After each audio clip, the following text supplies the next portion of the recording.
আসসালামু আলাইকুম। কেমন আছে শিক্ষার্থী বন্ধুরা? আমি নার্গিস সুলতানা, সিনিয়র শিক্ষক শহীদ বীরোত্তম lieutenant Anwar girls college. editubedi.com এর পক্ষ থেকে তোমাদেরকে সাদর আমন্ত্রণ জানাচ্ছি আজকের এই ক্লাসে অংশগ্রহণ করার জন্য। শিক্ষার্থী বন্ধুরা, আমরা নবম শ্রেণীর জন্য ধারাবাহিকভাবে যে প্রোগ্রামটি শুরু করেছি, যে প্রত্যেকটা অংশ, প্রতিটা কোনো একটা অংশ কিন্তু আমরা ছেড়ে যাচ্ছি না, বা কোনো একটা অঙ্কও ছেড়ে যাব না তোমাদের জন্য, যাতে তোমাদের কোনো রকম কোনো হোম টিউটরের প্রয়োজন আর না হয়। তোমরা শুধুমাত্র editubedi-তে ঢুকবে এবং এখান থেকে তোমাদের প্রয়োজনীয় ক্লাস এবং অঙ্কগুলো তোমরা ডাউনলোড করে নিজেরা যখন প্রয়োজন তখন কিন্তু দেখতে পারবে। তো editubedi.com আমি বারবারই বলি, তোমাদের পড়ার টেবিলে হোম টিউটর তোমার পড়ার টেবিলে প্রয়োজন মতো তোমরা সাবজেক্টটা খুলো এবং তোমরা যেটা প্রয়োজন সেটা কিন্তু তোমরা খুঁজে নাও। তো তারই ধারাবাহিকতায় আমরা নবম শ্রেণীকে টার্গেট করে আমরা একদম শুরু থেকে কিন্তু প্রত্যেকটা জিনিস শুরু করেছি এবং প্রত্যেকটা অঙ্ক আমরা এখানে শেষ করব ইনশাল্লাহ। তো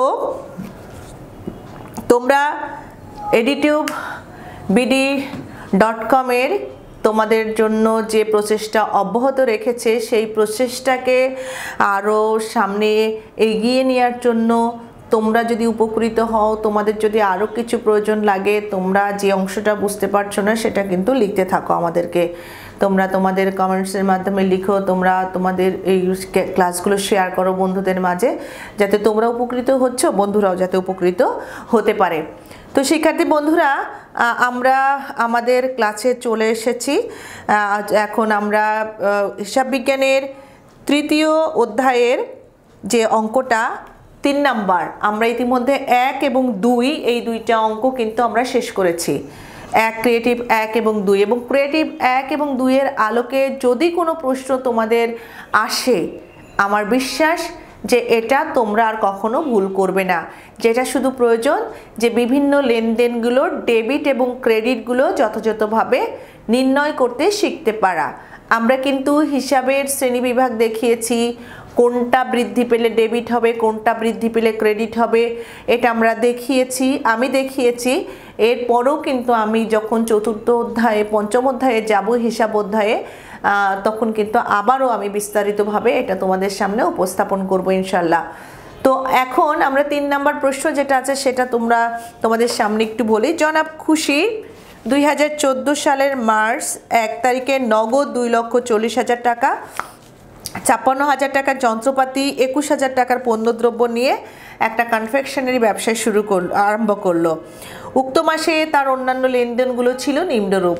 কনফেকশনারি মানে যেখানে তোমার বিস্কিট বা এই জাতীয় দ্রব্যাদি, কেক ইত্যাদি তৈরি হয় বা বিক্রি হয়, তৈরি করে উৎপাদনকারী প্রতিষ্ঠান এবং বিক্রি করে, কনফেকশনারি ব্যবসা তৈরি করলো, সেখানে ক্রয় বিক্রয় করে এই ধরনের বিস্কিট বা কেক আনুষঙ্গিক বিষয়গুলো।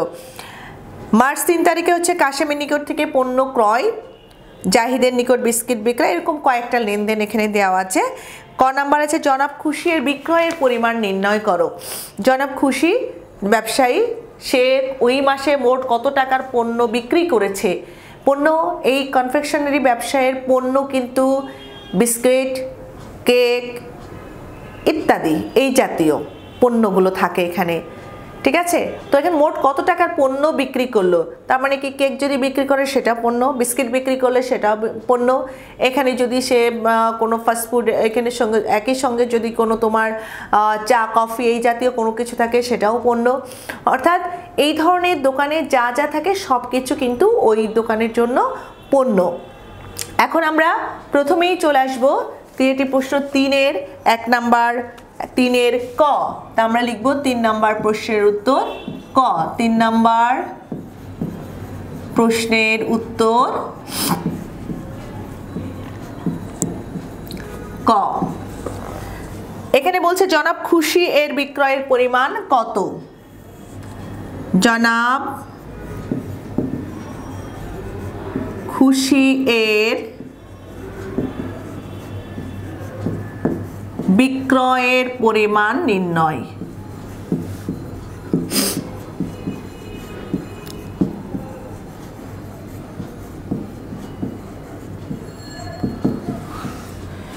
যদি তোমার এখানে তারিখ থাকে তাহলে তারিখের কলামটা আমরা অবশ্যই করব, আর তারিখ যদি না থাকে তাহলে আমরা তারিখের কলামটা এখানে কিন্তু করব না। তো এখানে যেহেতু তারিখ আছে, প্রথমেই আমরা এখানে যে ছক করব তারিখ এবং বিবরণ, বিবরণ মানে লেনদেনের বিবরণ এবং টাকা। খেয়াল করো, আমরা ছকটা এভাবে করব, তারিখ, লেনদেনের বিবরণ এবং টাকা। একটা টাকার ঘর করলেই যথেষ্ট।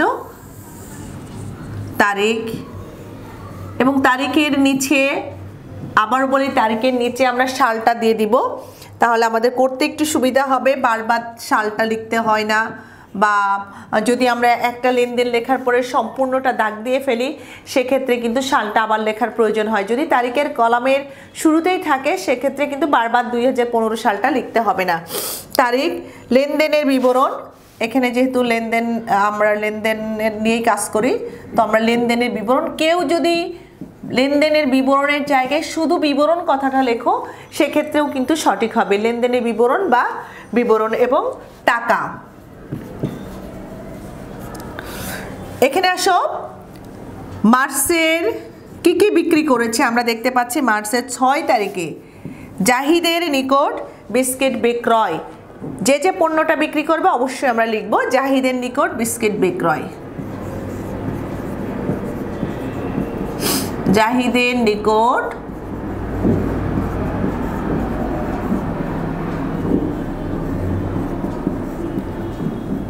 বিস্কিট বিক্রয়। জাহিদের নিকট কত টাকার বিস্কিট বিক্রয় করেছে? 15,000 টাকার। এরপরে আছে মার্চের 10 তারিখে নগদে পণ্য বিক্রয়। মার্চের 10 নগদে পণ্য বিক্রয়। নগদে পণ্য বিক্রয় 25,000 টাকা। এরপর আসছে মার্চের 19 তারিখ,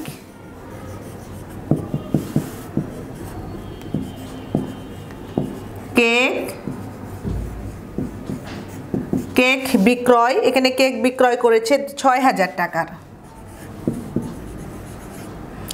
সর্বমোট আমরা এখানে দেখব, মোট যোগ করে দিই কত টাকা,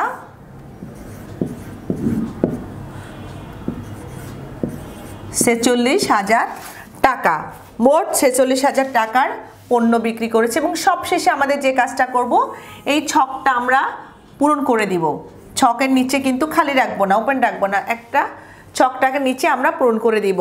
তাহলে জনাব আমাদের মোট পণ্য বিক্রি করেছে কত? 46,000 টাকার। মার্চ মাসের 6 তারিখে জাহিদের নিকট পণ্য বিক্রি করেছে তোমার এখানে 15,000 টাকা। মার্চ মাসের 10 তারিখে পণ্য বিক্রি করেছে 25,000 টাকা। মার্চ মাসের 19 তারিখে পণ্য বিক্রি করেছে তোমার 6,000 টাকা। মোট 46,000 টাকা। এই যে মোট 46,000 টাকার পণ্য বিক্রি করেছে, এই 46,000 টাকার মোট পণ্য সে এই মাসে বিক্রি করেছে। পরবর্তী প্রশ্ন যেটা আছে আমরা একটু খেয়াল করি, যে এখানে বলেছে যে জনাব খুশিয়ের বেশ কতগুলো তারিখ দেওয়া হয়েছে। এই তারিখগুলো তোমার এখানে দিয়ে বলেছে যে তোমার এখানে জনাব খুশিয়ের লেনদেনগুলো ডেবিট এবং ক্রেডিট পক্ষ বিশ্লেষণ করতে হবে, বা ডেবিট এবং ক্রেডিট পক্ষ নির্ণয় করতে হবে। তা ডেবিট এবং ক্রেডিট কিন্তু আমরা এর আগেও নির্ণয় করেছি। ডেবিট এবং ক্রেডিট আমরা একইভাবে এখানে আমরা জনাব খুশিয়ের 1, 3, 7 এবং 10 তারিখের লেনদেনগুলো ডেবিট ক্রেডিট নির্ণয় করো। তো আমরা ডেবিট এবং ক্রেডিট নির্ণয় করব। এখানে খেয়াল করো, আমরা এখানে লিখব জনাব খুশিয়ের লেনদেনগুলো ডেবিট এবং ক্রেডিট উল্লেখিত, বা যে লেনদেনগুলো আমার এখানে তারিখের লেনদেনগুলো ডেবিট ক্রেডিট নির্ণয়, তোমরা যে বিভিন্নভাবে কিন্তু এখানে লিখতে পারো। তো পরবর্তী প্রশ্ন যখন আমরা চলে যাব তখন তোমরা এখানে ডেবিট ক্রেডিট নির্ণয়ের জন্য 1-এর খ বা গ যে প্রশ্ন আছে সেটা কিন্তু তোমরা এখানে লিখে নেবে। প্রশ্ন নম্বর 1-এর খ, 3 নম্বর প্রশ্নের উত্তর খ। তো জনাব খুশিয়ের এই তারিখের আমরা লিখতে পারি, জনাব খুশিয়ের এত কিছু না লিখে শুধু আমরা লিখব ডেবিট এবং ক্রেডিট নির্ণয়। এত কিছু না লিখে আমরা লিখবো, এখানে তারিখগুলো উল্লেখ আছে, বা তোমরা লিখতে পারো জনাব খুশির এত এত এত এবং এত তারিখের লেনদেনগুলোর ডেবিট ক্রেডিট নির্ণয়। না লিখে আমরা শুধু লিখবো ডেবিট এবং ক্রেডিট নির্ণয়, ডেবিট ক্রেডিট বা উল্লেখিত লেনদেনগুলোর ডেবিট ক্রেডিট নির্ণয়। জনাব খুশি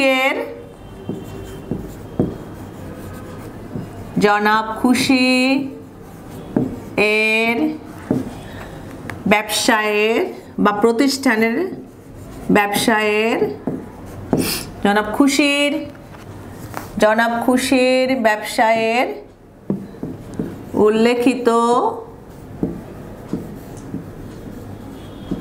লেনদেনগুলো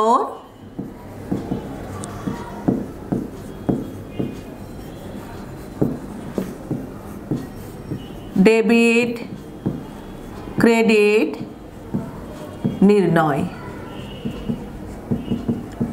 জনাব খুশির ব্যবসায়ের উল্লেখিত লেনদেনগুলোর ডেবিট ক্রেডিট নির্ণয়। আমরা একইভাবে ছকটা করে ফেলে, এখানে প্রথমেই আসবে তারিখ,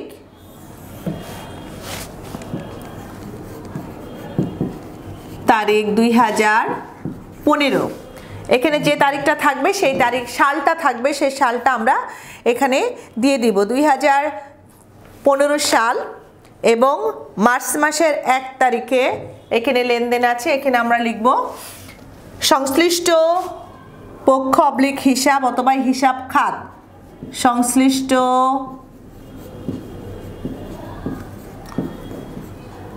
পক্ষ অবলিক হিসাব, সংশ্লিষ্ট পক্ষ লিখতে পারে অথবা হিসাব খাত লিখে দিলেও কিন্তু চলবে, তোমরা যেটা মনে করবে সেটা লিখবে। এরপরে আমরা লিখব ডেবিট ক্রেডিট। যদি তোমরা লিখতে চাও, আমি কিন্তু গতটা করিয়েছি একটু আলাদাভাবে, এখানেই ডেবিট ক্রেডিট করে পরবর্তীতে ডেবিট টাকা ক্রেডিট টাকা করে দিয়েছি, সেটাও তোমরা করতে পারো। ডেবিট টাকা এবং ক্রেডিট টাকা, টাকার পরিমাণটা যদি আমরা উল্লেখ করতে চাই এভাবে আমরা করে দিব।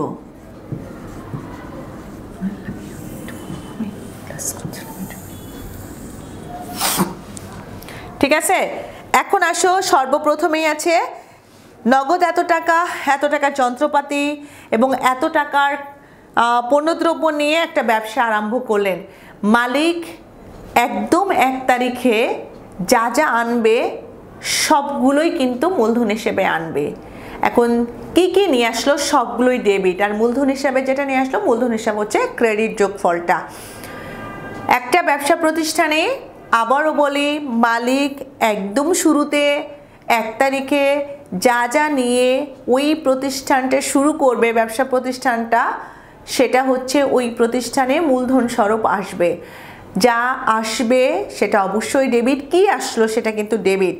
অর্থাৎ কারবার প্রতিষ্ঠানে যদি সম্পদ বৃদ্ধি পায় সম্পদগুলো হবে ডেবিট, আর মূলধন যদি বৃদ্ধি পায় মূলধন হিসাব আসবে ক্রেডিট। এখন কি কি আসলো আমরা প্রথমেই দেখব। মার্চ 1, খেয়াল করো, মার্চ মাসের 1 তারিখে এখানে নগদ টাকা নিয়ে এসছে, নগদ দান হিসাব ডেবিট। নগদ নিয়ে আসছে এখানে 2,40,000 টাকা।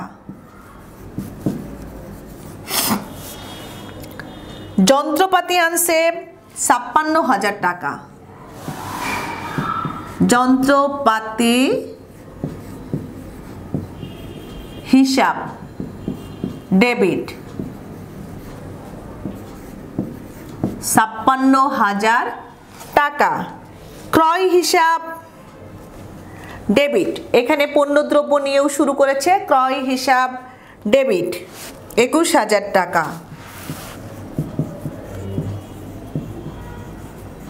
ক্রয় হিসাব ডেবিট 21,000 টাকা। এই তিনটা জিনিস নিয়ে তিনটা পণ্য নিয়ে নগদ টাকা নিয়ে এসছে, যন্ত্রপাতি নিয়ে এসছে এবং কিছু পণ্যদ্রব্য নিয়ে ব্যবসা প্রতিষ্ঠানটা শুরু করলো। এটা মালিক আনলো, কি হিসেবে আনলো? মূলধন হিসাবে আনলো, এবং মূলধন হিসাব তাহলে ক্রেডিট। এবং আমি দেখো একটা 2 এর পরিমাণ জায়গাটা কিন্তু ফাঁকা রেখেছি, এগুলো যোগফলটাই হচ্ছে আমার ক্রেডিট। 6 1 7 9 10 11 3,17,000 টাকা ক্রেডিট এবং আমার 1 তারিখের লেনদেনে ডেবিট ক্রেডিট নির্ণয় কমপ্লিট হয়ে গেল। এবার আসো 1 তারিখের পরে বলছে 3 তারিখে কাশেমের নিকট থেকে পণ্য ক্রয়। এখানে কিন্তু বলিনি যে নগদে পণ্য ক্রয় করা হয়েছে, এখানে যেহেতু বলিনি নগদে পণ্য ক্রয় করা হয়েছে, এরকম ক্ষেত্রে যদি বলতো পণ্য ক্রয় করা হলো তা আমরা অবশ্যই ধরে নিতাম যে এটা তোমার নগদে ক্রয় করা হয়েছে। যেহেতু এটা তোমার কোনো কিছুই বলেনি যে নগদে নাকি ধারে, কোনো কিছু কিন্তু বলেনি, কিন্তু একটা বিষয় এখানে উল্লেখ আছে, নগদে বলেনি বাট কোনো ব্যক্তি বা প্রতিষ্ঠানের নাম যদি উল্লেখ থাকে সেক্ষেত্রে আমরা এটা বাকিতে বা ধারে ক্রয় করা হয়েছে ধরে নিব, কিংবা বাকিতে বা ধারে বিক্রয় করা হয়েছে ধরে নিব। তাহলে এখানে বলছে কাশেমের নিকট হতে পণ্য ক্রয় 34,000 টাকা। এই যে 34,000 টাকা কাশেমের নিকট থেকে পণ্য ক্রয় করেছে, এখানে নগদ বলেনি, কিন্তু কাশেম নামক একজন ব্যক্তির নাম উল্লেখ আছে, তো এটা আমাকে ধরে নিব এটা বাকিতে বা ধারে ক্রয় করা হয়েছে। তো চলে আসো 3 নাম্বার, মার্চ মাসের 3 তারিখ। মার্চ মাসের 3 তারিখ ক্রয় হিসাব।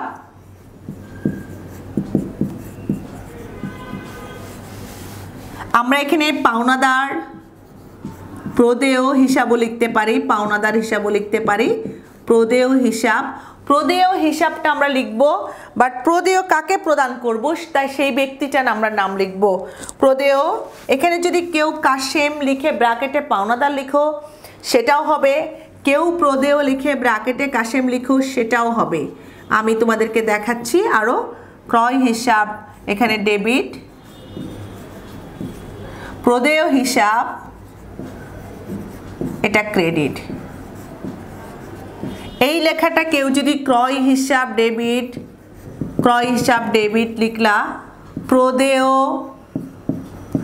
যেটা আমি লিখেছি কাশেম ওভাবে লিখলেও হবে, কিংবা কেউ যদি লিখো যে পাওনাদার, কাশেম লিখে ব্র্যাকেটে পাওনাদার লিখো সেটাও হবে, বা প্রদেয় লিখো ব্র্যাকেটে পাওনাদার বা প্রদেয় সেটা লিখলে, বা এখানে প্রদেয় লিখে দিয়েছো ব্র্যাকেট ক্লোজ করে হিসাব রেখেছো সেটাও কিন্তু হবে।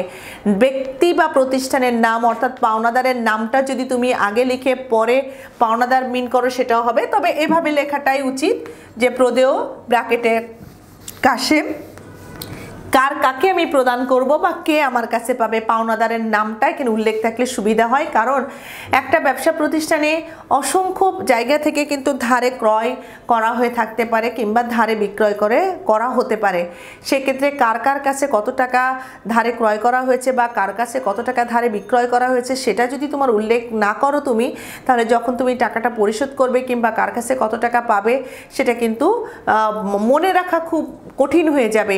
প্রথম দিন হয়তো মনে থাকলো, পরবর্তী দিন কিন্তু এটা মনে নাও থাকতে পারে, সেক্ষেত্রে একটা জটিলতা তৈরি হতেই পারে। এ কারণে তোমাকে অবশ্যই ব্যক্তি বা প্রতিষ্ঠানের নাম উল্লেখ করতে হবে কত টাকা। এটা হচ্ছে 34,000 টাকা, 34,000 টাকা, 34,000 টাকা।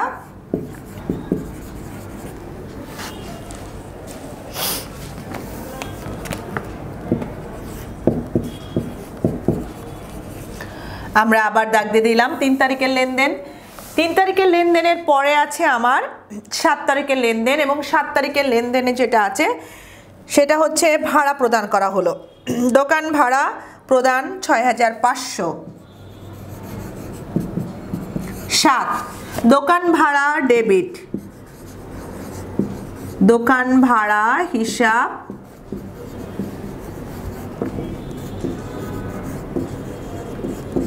ডেবিট, নগদান হিসাব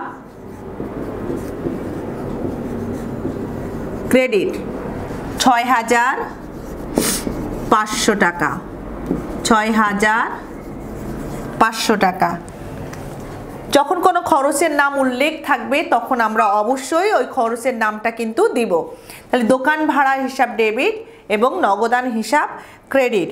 এরপরে আসছে 10 তারিখে বলেছে লেনদেনটা নগদে পণ্য বিক্রয়। আগে কিন্তু তোমার ছিল যেমন কাশেমের নিকট থেকে পণ্য ক্রয়, এখানে স্পষ্টভাবে উল্লেখ আছে নগদে পণ্য বিক্রয়, অর্থাৎ পণ্যটা আমি নগদে বিক্রি করেছি। নগদে পণ্য বিক্রি করলে অবশ্যই আমার নগদ টাকাটা আসবে। এটা আমি তারিখটা এখানে মুছে দিলাম, আমি এখানে 10 তারিখ। নগদ দান হিসাব ডেবিট এবং বিক্রয় হিসাব আসবে ক্রেডিট। নগদ দান হিসাব ডেবিট এবং বিক্রয় হিসাব আসবে ক্রেডিট। আমরা লিখে ফেলবো নগদান হিসাব ডেবিট লেখাই আছে এবং বিক্রয় হিসাব ক্রেডিট।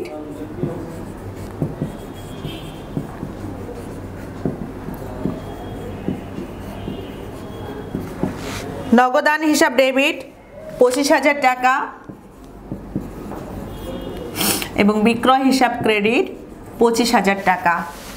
শিক্ষার্থী বন্ধুরা, আমাদের ডেবিট এবং ক্রেডিট নির্ণয় অনেকগুলোই কিন্তু হয়ে গেল আজকে। এর আগে একটা ভিডিওতে যখন আমি প্রশ্ন নম্বর 1 করেছি তখন কিন্তু ডেবিট ক্রেডিট নির্ণয় করেছি ভিন্ন কতগুলো লেনদেনে, এবং এখনও কতগুলো ভিন্ন লেনদেনে আমি ডেবিট ক্রেডিট নির্ণয় করলাম।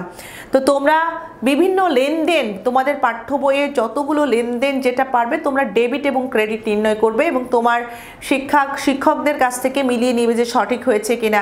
নিয়ম নীতিটা বারবার জানবে যে কখন কোনটা ডেবিট আসবে কোনটা ক্রেডিট হবে। সম্পদ বৃদ্ধি পেলে ডেবিট, সম্পদ যদি হ্রাস পায় তাহলে তোমার ক্রেডিট হবে। ব্যয় বা খরচ বা ক্ষতি যদি কখনো বাড়ে, সে ব্যয় বা খরচ বা ক্ষতির নাম দিয়ে ওটা আসবে ডেবিট। এবং ব্যয় বা খরচ বা ক্ষতি যদি এরকম এটা যদি কমে যায় তখন সেটা আসবে তোমার ক্রেডিট। তারপরে তোমার আয় বৃদ্ধি পেলে ক্রেডিট, আয় যদি তোমার কমে যায় তাহলে আসবে ডেবিট।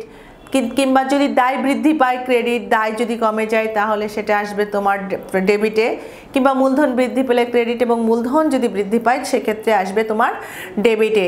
তো ডেবিট ক্রেডিট নির্ণয়ের যে গোল্ডেন রুলস বা স্বর্ণসূত্র আছে সেটা তোমরা বারবার প্র্যাকটিস করতে থাকবে এবং দেখবে যে সম্পদ, আয়, ব্যয়ের নামগুলো যখন যেটা পাবে এটা বাড়ছে নাকি কমছে, এবং কোনটা বাড়লে ডেবিট কোনটা বাড়লে ক্রেডিট এটা কিন্তু তোমরা বারবার করতে থাকবে। পড়ার টেবিলে একটা চার্ট করে রাখতে পারো এবং তোমরা বারবার প্র্যাকটিস করবে। প্রতিদিন কিছুটা সময় হাতে নিয়ে তোমরা কিন্তু অঙ্কগুলো করবে। প্রতিদিন 1 ঘন্টা করে হলো, একটা করে অঙ্ক হলো, একটা পূর্ণাঙ্গ সিকিউ কোশ্চেন হলো তুমি সলভ করবে। সেটা বইয়েরটাই হোক, টেস্ট পেপার থেকেই হোক বা বিভিন্ন বই থেকে হোক, নতুন নতুন অঙ্ক তুমি নিজে তৈরি করেই হোক তোমরা কিন্তু করতে থাকবে। এই নিয়মে আরও কতগুলো লেনদেন তুমি তৈরি করে নিতে পারো নিজেই। তুমি নিজে নিজে যদি অঙ্ক তৈরি করে করতে পারো সেটা আরও ভালো, তুমি কিন্তু আরও বেশি জানতে পারবে। তারপরে বিভিন্ন টেস্ট পেপার থেকে বিভিন্ন স্কুলের বিভিন্ন বোর্ডের প্রশ্নগুলো আছে সেগুলো নিয়ে তোমরা প্র্যাকটিস করতে থাকবে এবং যেখানে প্রবলেম পড়বে সেখানে কিন্তু তুমি তোমার শিক্ষকের সহায়তা নেবে। আর তারপরেও যদি কোনো প্রশ্ন সলভ নাই করতে পারো তখন কিন্তু আমাদেরকে লিখবে, আমরা সেটার সমাধান দেওয়ার চেষ্টা করব। তো এভাবে আমরা 3 নম্বর প্রশ্নের খ শেষ করব এবং এভাবে যদি তুমি 4টা লেনদেন সঠিকভাবে তোমার খাতায় উপস্থাপন করতে পারো, তোমার খাতায় লিখতে পারো, তাহলে 4-এর মধ্যে 4 কিন্তু তুমি অবশ্যই পাবে। এবার আসো 3 নম্বর প্রশ্নের উত্তর গ নাম্বার অঙ্কটা অনেকের কাছে মনে হয় অনেক কঠিন। প্রায় শিক্ষার্থী বন্ধুরা বলে থাকে যে ম্যাডাম এই গ নাম্বারটা পারি না, এটা কি বাদ দিব কিনা, ইত্যাদি ইত্যাদি বিভিন্ন। কিন্তু এটা কিন্তু অনেক সহজ একটা অঙ্ক, ছকটাও অনেক সহজ। হঠাৎ দেখলে মনে হবে আল্লাহ এতগুলো কিভাবে মনে রাখবো। আসলে মনে রাখাটা, ছকটা করাও খুবই সহজ। গ নাম্বার প্রশ্নটা হচ্ছে হিসাব সমীকরণের উপর মার্চ 6, 17, 19 এবং 28 তারিখের লেনদেনগুলো প্রভাব ছকের মাধ্যমে প্রকাশ করো। আগেই বলেছি যে এই ছকটা দেখতে মনে হয় এতগুলো ঘর কিভাবে মনে রাখবো। একটু যদি তোমরা খেয়াল করে দেখো এবং এই ছকটা করাও কিন্তু খুব সহজ। কিভাবে সহজ এখন আমি তোমাদের সামনে সেটা তুলে ধরছি এবং তোমরা মনে রাখার চেষ্টা করবে। হিসাব সমীকরণের উপর লেনদেনের প্রভাব দেখানো হলো। আমরা এখানে লিখে দিই হিসাব সমীকরণের উপর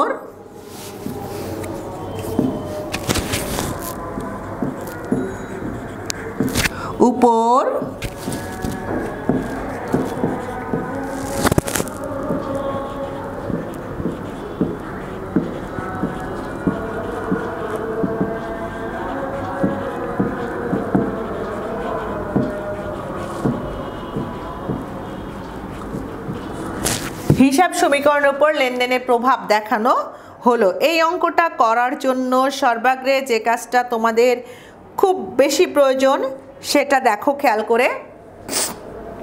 এখানে ছকের মধ্যে আমরা তোমাদের পাঠ্য বইয়ে একটা ছক আছে, সেই ছকটা তো অবশ্যই আমরা অনুসরণ করব এবং ছকটা করার জন্য তোমরা ভালো করে খেয়াল করবে যে কি কি আছে, কোন কোন বিষয়গুলো এখানে আছে এবং কি কি।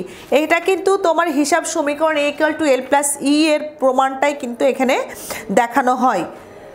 বিভিন্ন জন বিভিন্নভাবে এখানে যোগ চিহ্ন দিয়ে A=L+E প্লাস চিহ্নটাও দিয়ে আসে। তো আমরা এভাবে এত কিছু দিব না দিয়েই দেখো আমরা অঙ্কগুলো করার চেষ্টা করছি।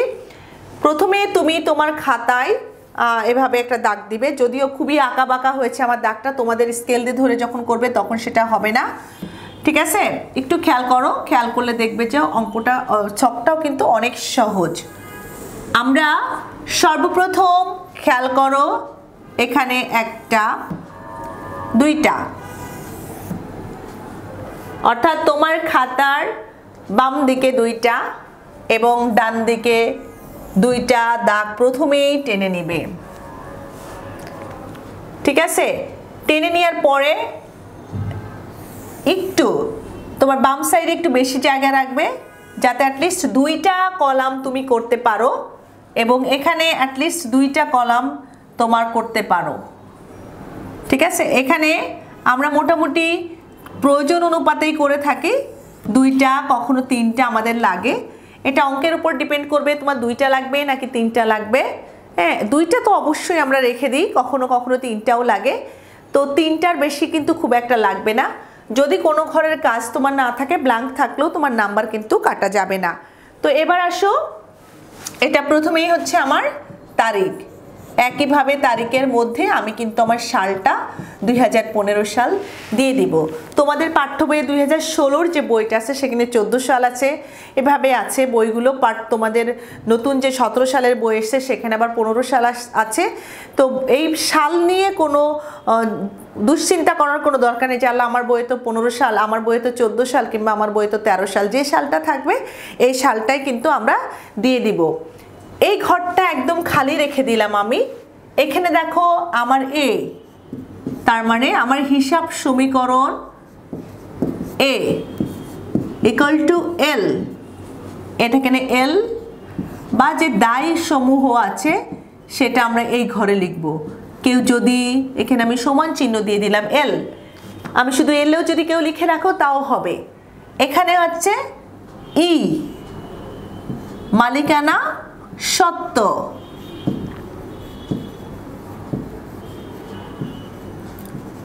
অনেকে আবার এখানে একটা ছোট্ট কলাম দিয়ে এখানে প্লাস চিহ্ন দিয়ে দেয় A=L+E। আমি এটা দেওয়ার খুব জরুরি প্রয়োজন মনে করছি না, এটা দরকারও নেই। আর কেউ যদি কোনো টিচার যদি করায় সেটাও কিন্তু ভুল না। এখানে আমার একটা কলাম রাখবো মন্তব্য, এবং মন্তব্যর কলামটা শুধুমাত্র যদি তোমার মালিকানা সত্ত্বের উপরে কোনো প্রভাব ফেলে তখনই শুধু এটা ব্যবহার করা হবে, এর আগে না। তো তারিখের মধ্যে প্রথমেই আমার আসছে মার্চ 6 তারিখে, মার্চের 2015 সালের মার্চ 6 তারিখে। এখানে কিন্তু উল্লেখ করে দিয়েছে কোন কোন তারিখগুলো আসবে। মার্চ 6 তারিখে যেটা আছে, জাহিদের নিকট বিস্কিট বিক্রয় করেন।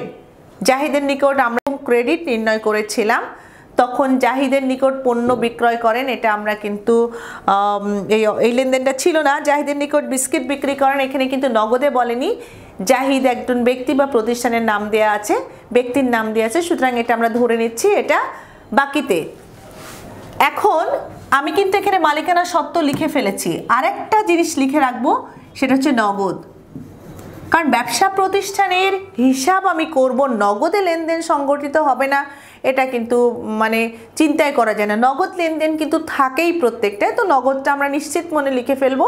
এবং মালিকানা সত্ত্ব, এরপরে আমার কি কি সম্পদ আসছে বা কি কি দায় আসছে তার জন্য আমি কিন্তু কলাম রেখে দিয়েছি, এখানে দুইটা, এখানে দুইটা, নগদ এবং মালিকানা সত্ত্ব, এটা আমি প্রথমেই লিখে ফেলবো।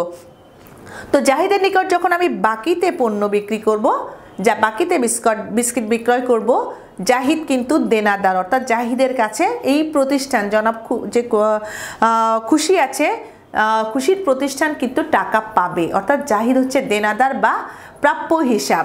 আমরা এখানে ছকের উপরে যেহেতু একটা পেয়ে গেলাম প্রাপ্য, কেউ যদি এখানে প্রাপ্য লিখে থাকো, প্রাপ্য হিসাব বা দেনাদার, প্রাপ্য বা দেনাদার যেটা ইচ্ছা তুমি লিখে নিতে পারো, যে প্রাপ্য হিসাব বা দেনাদার যে কোনো একটা লিখতে পারো। প্রাপ্য কথাটা লিখলে আমরা প্রাপ্য হিসাব বা দেনাদার লিখে নিলাম।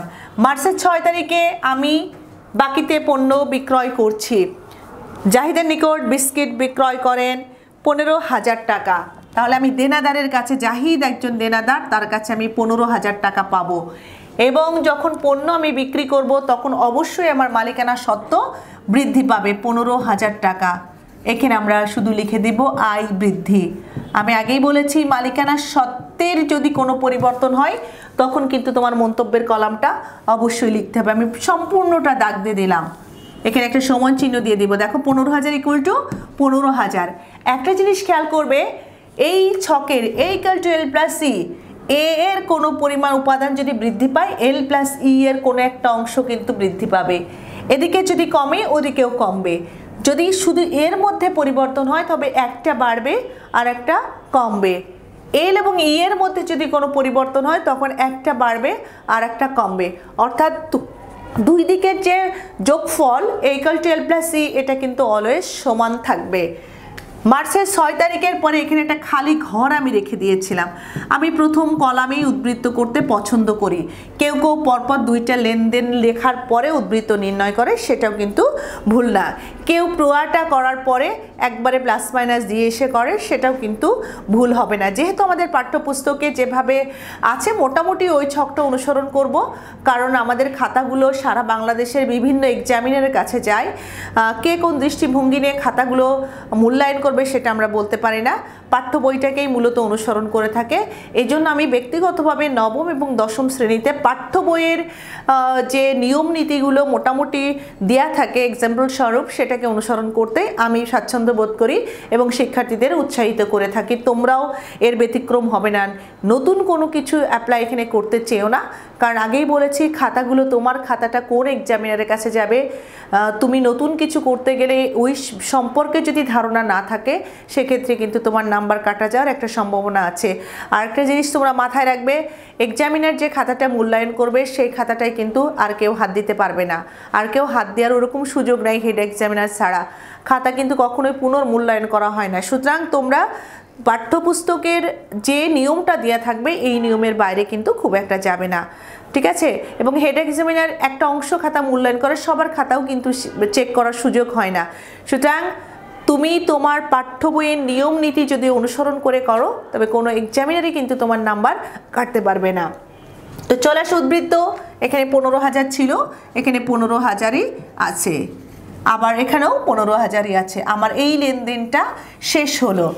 মার্চের 6 তারিখের পরে মার্চের 17 তারিখ আছে।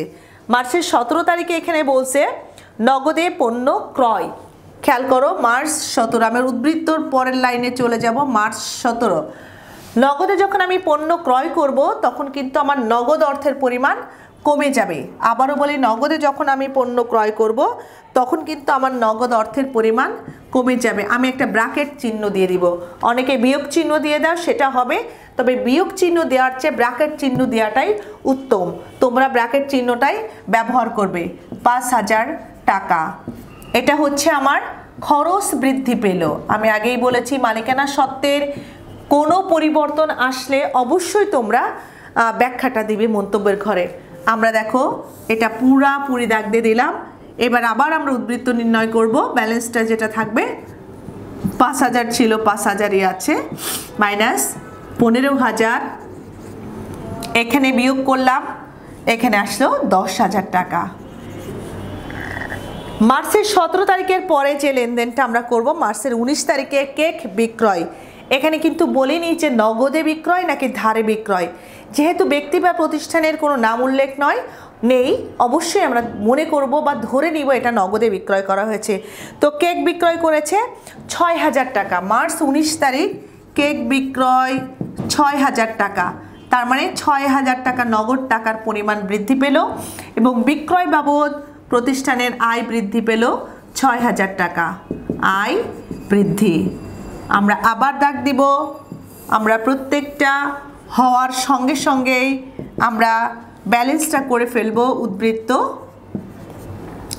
দেখো এখানে -5000, এখানে 6000 টাকা, এখানে বিয়োগ ঘাটতি খরচ এবং এটা আয় আমার এখানে বেশি থাকলো 1000 টাকা। এটা 15000 টাকা ছিল, 15000 টাকায় এখানে আসলো 16000 টাকা, কারণ দুইটাই যোগ, কোনো বিয়োগ নাই। এবার চলে আসে সব শেষ লেনদেন যেটা এখানে আছে আমার। 28 তারিখে মালিক নিজ প্রয়োজনে ব্যবসা থেকে নেন। মালিক যদি কারবার প্রতিষ্ঠান থেকে টাকা তুলে নেন তাহলে অবশ্যই নগদ অর্থের পরিমাণ কমে যাবে। মার্চ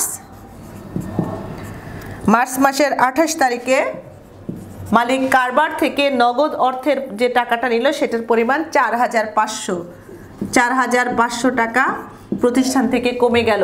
এবং মালিক যদি নিষ্প্রয়োজনে কারবার থেকে কোনো কিছু তুলে নিলে মালিকানা সত্ত্বের পরিমাণ কমে যাবে 4500 টাকা। এবং 4500 টাকা কমে গেলে এটা আমরা লিখব মালিকানা সত্ত্ব হ্রাস। মালিক কারবার প্রতিষ্ঠান থেকে টাকা পয়সা যা কিছু নিবে মালিকানা সত্ত্বকে হ্রাস করে দিবে। আবার আমরা উদ্বৃত্ত লিখলাম এবং এটা দেখো আমরা বিয়োগ করছি। এখানে আসবে ব্র্যাকেট দিয়ে 3500, 1000 টাকা এখানে প্লাস আছে, 15000 টাকা উদ্বৃত্ত নির্ণয় করছি আমরা। এখানে বাদ দিলে থাকবে 500, 11500। এখন দেখো আমরা এখানে টোটাল এটা আমরা এখানে মুছে ফেললাম। এখানে L প্লাস E এটাও আমরা একটা জায়গায় নিয়ে আসলাম। দেখি যোগ বিয়োগ করে কত আসে। এখানে 15000 থেকে 3500 বিয়োগ করলে 11500, এবং এখানে তো অলরেডি 11500 আছেই, আমরা এটা যোগ করে দেখলাম 11500। অর্থাৎ আমার A = L plus E proved হলো। A = L প্লাস E এখানে আসলো 11500, এখানে আসলো 11500। শিক্ষার্থী বন্ধুরা অনেকেই বলে, আমার বিশেষ করে যাদের সাথে সরাসরি আমার ক্লাস হয় তারা প্রায়ই বলে যে এই উদ্বৃত্তর ছকটা, এই বিবরণীর ছকটা একটু কঠিন, প্রভাব বিবরণীর ছকটা, এটা বাদ দেওয়ার কোনো সুযোগ আছে কিনা এটা বুঝি না। কিন্তু তোমরা একটু চিন্তা করে দেখো, ছকটাও কিন্তু অনেক সহজ। আমরা এর পাশে দুটো, ওপাশে দুটো, এবং মাঝখানে তিনটা 6টা ঘর আমরা রাখবো। এবং এখানে সর্বাগ্রে যেটা লিখে নিব নগদ এবং মালিকানা সত্ত্ব। এরপরে প্রয়োজন অনুসারে দেখো আমার এই ঘরটা খালি রয়ে গেছে, এখানে 2টা ঘর খালি রয়ে গেছে। এই যে খালি থাকলে কোনো সমস্যা নেই, ঠিক আছে। এবং তোমরা যদি অঙ্ক পড়ে বুঝতে পারো যে এখানে তোমার 2টা মাত্র ঘর রাখবে, তুমি 2টা ঘর রাখতে পারো। এখানেও তোমার 2টা লাগবে, তুমি 2টা ঘর রাখতে পারো, কোনো সমস্যা নেই। তো A = L প্লাস E এটা কিন্তু প্রুভড হলো। এবং তোমরা এক্ষেত্রেও তোমার কিন্তু ডেবিট এবং ক্রেডিটটা বড় ভূমিকা পালন করছে, যে কিসের পরিমাণ বাড়ছে এবং কোনটির পরিমাণ কমে যাচ্ছে, এটা কিন্তু একটা বড় উপাদান এখানে ভূমিকা কাজ করছে। সুতরাং শিক্ষার্থী বন্ধুরা তোমরা ডেবিট ক্রেডিট নির্ণয়টা কিন্তু শেখার জন্য নবম শ্রেণীর শিক্ষার্থী বন্ধুরা মাথার মধ্যে ভালো করে যাতে এটা ঢুকে যায়, একবার স্থায়ী হয়ে যায়, তাহলে আর কিন্তু বের হবে না। যতদিন তোমরা এই তোমার শিক্ষা জীবন, যেহেতু তোমরা কমার্সে আসছো, বিজনেস স্টাডিজ গ্রুপে আসছো, তোমাদের লেখাপড়া জীবনটা কিন্তু এর সঙ্গেই কেটে যাবে। সুতরাং এই জায়গাটা তোমরা ভালো করে আয়ত্ত করে ফেলো। তো তোমরা বারবার অনুশীলন করতে থাকো, বারবার আর বইয়ের অঙ্কগুলোর আলোকে আরও অন্যান্য অঙ্কগুলো করতে থাকো, ইনশাল্লাহ তোমরা খুব ভালো করবে। তো তৃতীয় অধ্যায়ের 3 নাম্বার ক্রিয়েটিভ কোশ্চেনটা এবং এই আলোকে যদি অন্যান্য প্রশ্নগুলো আসে ইনশাল্লাহ তোমাদের কোনো সমস্যা হবে না। তো শিক্ষার্থী বন্ধুরা তোমরা সবাই খুব ভালো থাকো, সবার প্রতি শুভকামনা রইল। আল্লাহ হাফেজ।